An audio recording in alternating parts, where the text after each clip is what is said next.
fentanyl pills. The largest seizure in our nation's history. These are the pills in the bags right there. The main bottom right, the head of this organization, Sinaloa organization, here in the country illegally, 6 of these guys and women here in the country illegally. His name is Alberto Salazar Amaya. He is the leader, and he was living in Salem, Oregon. With him, they got millions of dollars, cash, cars, but the drugs were in Albuquerque, Phoenix, and Utah. That's how insulated these drug dealer cartel leaders make themselves.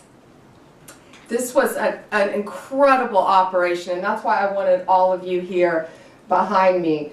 It took months and months of work, investigation, leading up to smaller buys, smaller cases, to get this massive amount of drugs and guns off our streets. $5 million approximately in cash, 35 kilos of methamphetamine, 35 kilos of meth, 7.5 kilos of cocaine, 4.5 kilos of heroin, 49 rifles and pistols, all shown in the pictures. And then, of course, the 3 million pills. These pills were stamped as oxycodone. Let that sink in. 3 million pills going on our streets. 3 million pills, the streets of our country, laced with fentanyl, labeled as oxycodone. And they were in all different strengths of fentanyl within them. This operation was made possible by over 55,000 hours of law enforcement investigation. And this is a really dangerous job that these DEA agents face every day, but they are getting very dangerous drugs off of our streets each day. They are flooding our cities with a weapon of mass destruction, fentanyl. And when we catch you, like all of these individuals, if convicted, we will put you behind bars, there will be no negotiating, and we will lock you up for as long as humanly possible. We will not negotiate with those who are killing our family members, including brothers, sisters, daughters, sons, parents, friends.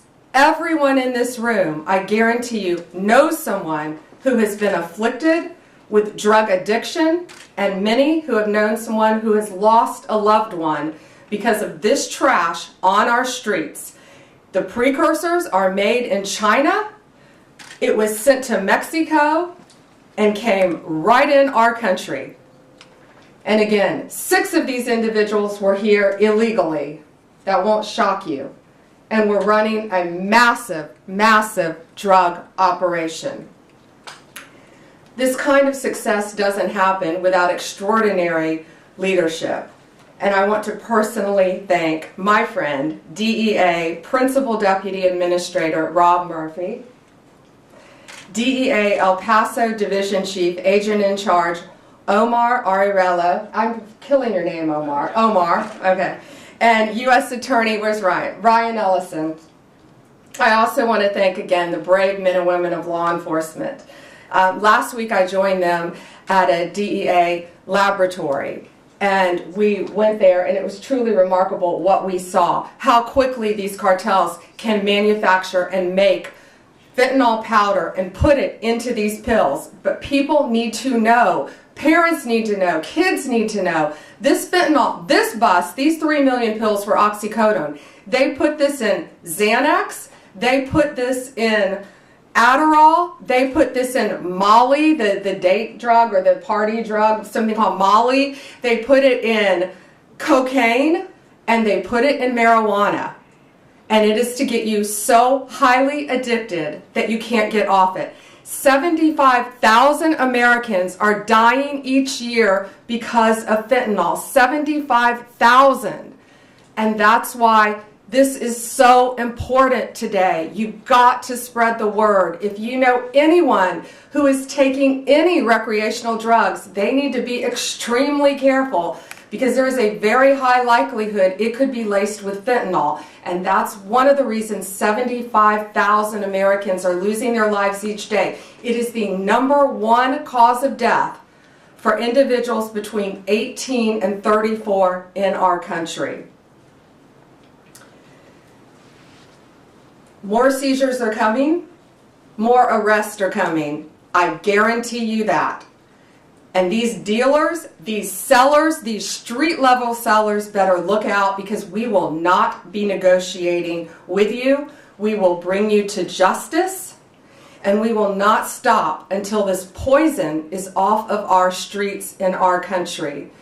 It is my honor to introduce my friend with DEA, Rob Murphy. Thank you again. Thank you, Attorney General Bondi. Good afternoon. First off, I'd like to take a second and thank the men and women at DEA, along with our partners, U.S. Marshals, IRS, obviously the U.S. Attorney's Office, who made this 6-month investigation happen. Without their tenacity, there was many obstacles that they faced throughout this investigation. And let me reiterate what the Attorney General Bondi said so well.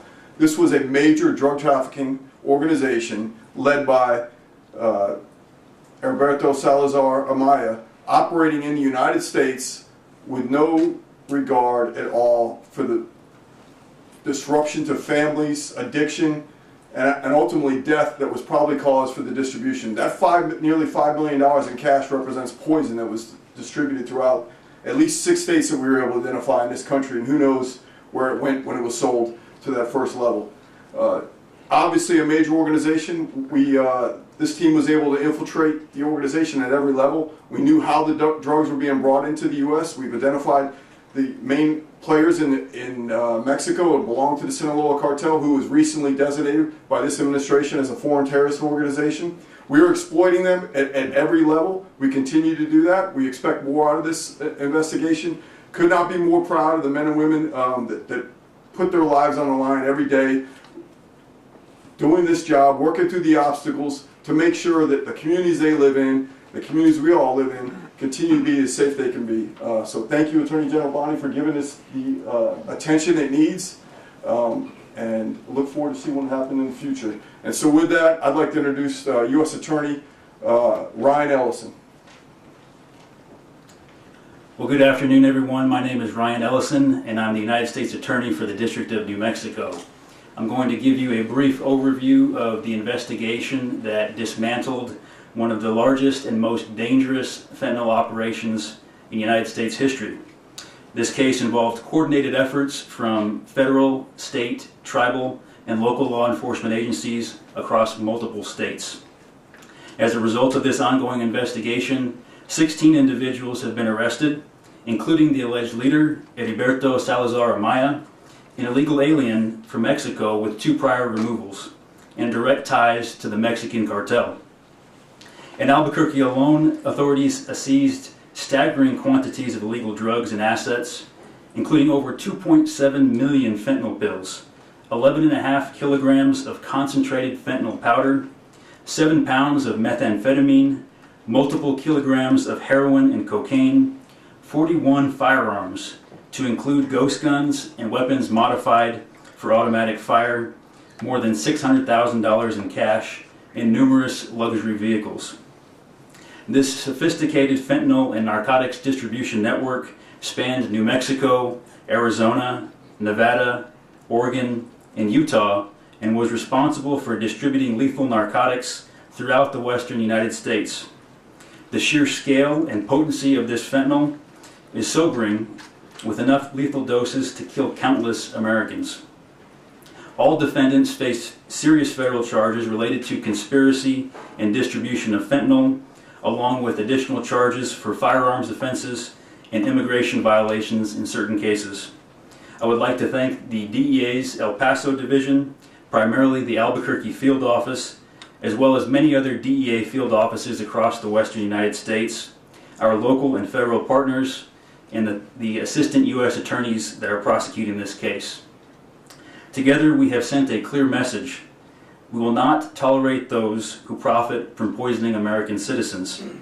The fight continues, but today, our communities are safer with these drugs and criminals off the streets. Thank you.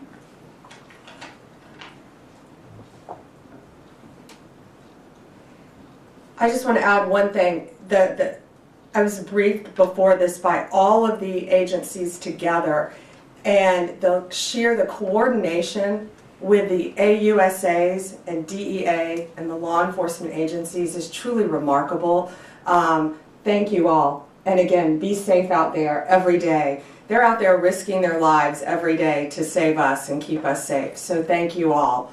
I think we're going to take a couple questions, but we are going to remain on topic today because we are here for something so serious. And I had wanted to walk out first and let you all hold this. This is how much fentanyl it takes to kill you. So if you want to come up and look at this after in this vial, you're welcome to. It looks like just a few grains of salt, and this is what it takes to kill you. Okay. Just a reminder, we're staying on topic today. Go ahead.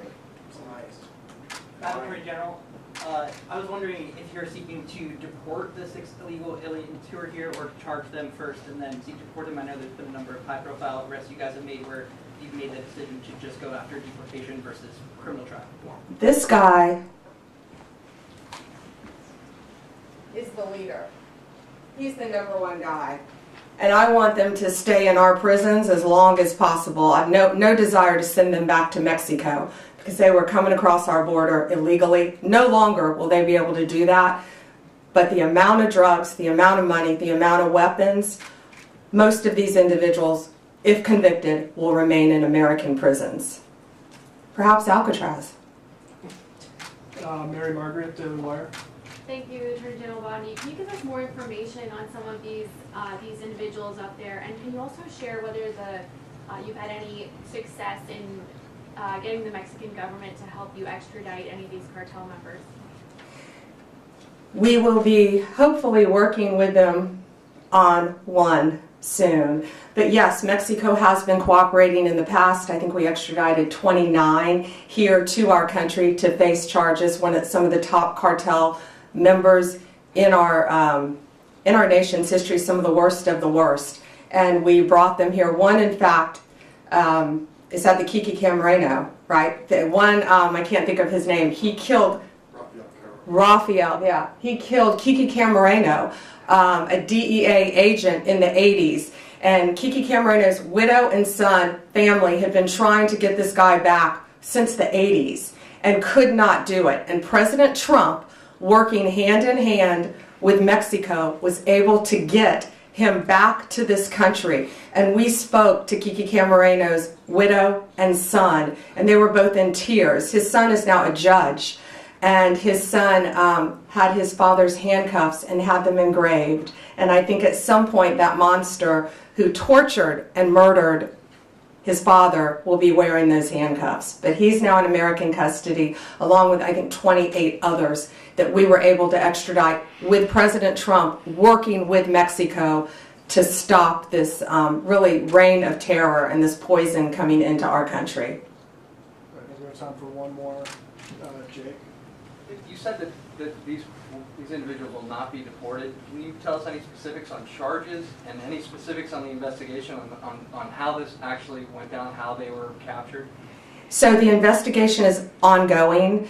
I can tell you it was a lot of work, a lot of great police work is all I'll say now. But I don't want to really reveal their sources and methods of how they captured and caught these guys. But what I will tell you, the top guy who I keep pointing to, he insulated himself. He was in Oregon. He had no drugs on him, but he was the leader. He had millions of dollars. He had a Mercedes. He had a truck. He had other things, but he did not have any drugs on him because he was the leader. And that's what these cartels do, whether it's Sinaloa, whether it's MS-13, whether it's TDA.